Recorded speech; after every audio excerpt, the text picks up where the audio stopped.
Monsieur le Président, mes chers collègues, je vous ai écouté avec attention, Monsieur le Président, et je ne peux que souscrire à ce que vous avez dit, mais moi je me heurte à une vraie difficulté qui sont de deux ordres. Chez moi, ce n'est pas un problème de foncier, ce n'est pas un problème de prix, 100 € du mètre carré, ce n'est pas un problème d'accessibilité. Depuis 17 ans, il n'y a jamais eu un seul recours contre les logements sociaux. Ce n'est pas un problème de volonté, mais c'est un problème d'ingénierie de nos bailleurs sociaux. Et c'est un problème de l'État. Le dernier exemple en date, je signe un accord de construction de logements sociaux. Les gens rentreront dans ces logements où il n'y a aucune difficulté 7 ans plus tard. 7 ans. 7 ans de procédure administrative. Et je peux vous dire que tous les services de l'État y sont.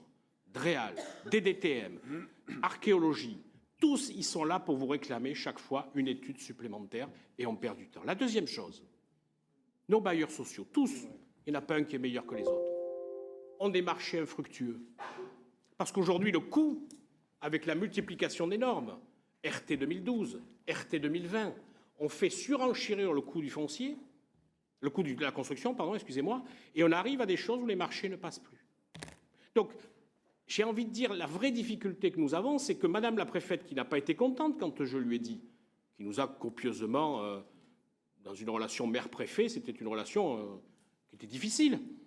Il faut qu'elle convainque ses services de l'État de nous faciliter la vie et de ne pas nous la compliquer. Parce que c'est ça, finalement, la vraie difficulté. Après, qu'est-ce qui se passe aujourd'hui ?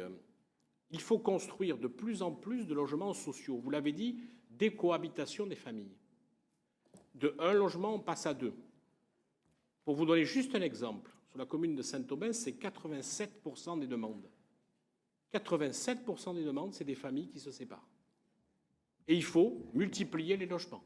On n'y arrivera jamais, parce que à la vitesse à laquelle ça va. Et quand vous livrez des logements, vous avez des personnes qui pensaient que c'était inabordable d'avoir un logement, et ça leur donne, et c'est normal, on ne va pas les contraindre à vivre avec des gens sans qu'ils en aient envie. Ça ouvre la porte et les fenêtres, comme ça pouvait dire, à ces logements-là. Alors, notre outil du PLU, il est bien fait, les mécanismes sont bien faits, et que ça soit en VFA ou pas en VFA, voilà. Alors, le bail réel solidaire, peut-être une solution complémentaire au reste. Ça peut-être permettre à des gens de sortir du logement social, entre guillemets le vrai logement social, pour aller vers le bail réel solidaire et de libérer des places dans ce qu'on appelle le fameux parcours résidentiel. Mais ce qu'on constate aujourd'hui, et tous les maires doivent être d'accord avec moi, c'est qu'on a de moins en moins de libération de logements sociaux. Les gens restent dans les logements sociaux. Pourquoi ? Parce qu'ils sont bien souvent, pour ne pas dire quasiment tout le temps, mieux construits, mieux aménagés que des logements qui sont voués à la location ou à des placements immobiliers. Donc ça veut dire qu'ils restent dans ces logements. J'ai un exemple dans ma commune, un T3 de logement social, c'est 70 mètres carrés, un T3 dans le privé, c'est 55. Ce n'est pas le même logement, ce n'est pas la même vie, ce n'est pas fait de la même manière. Alors, je viendrai sans doute vous rencontrer, Monsieur le Président, pour vous donner concrètement des dossiers, mais j'ai envie de dire que nous, si l'État ne nous aide pas en facilitant nos dossiers, si les services métropolitains aussi nous fassent avancer plus vite un certain nombre de dossiers pour qu'ils...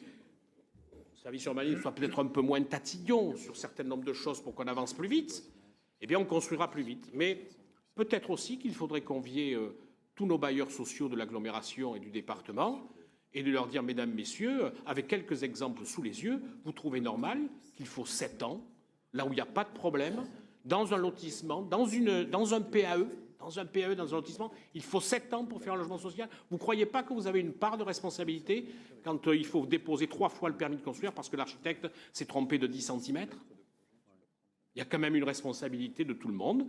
Et je pense qu'il n'y a aucun des 28 maires qui ne veut pas signer de permis. Il n'y a aucun des 28 maires qui ne veut pas en faire, parce qu'on en reçoit tous du monde et on est humain et on a envie de donner des logements aux gens, sauf qu'il faut que tout le monde s'y mette, mais pas forcément, la balle n'est pas forcément dans le même camp de tout le monde.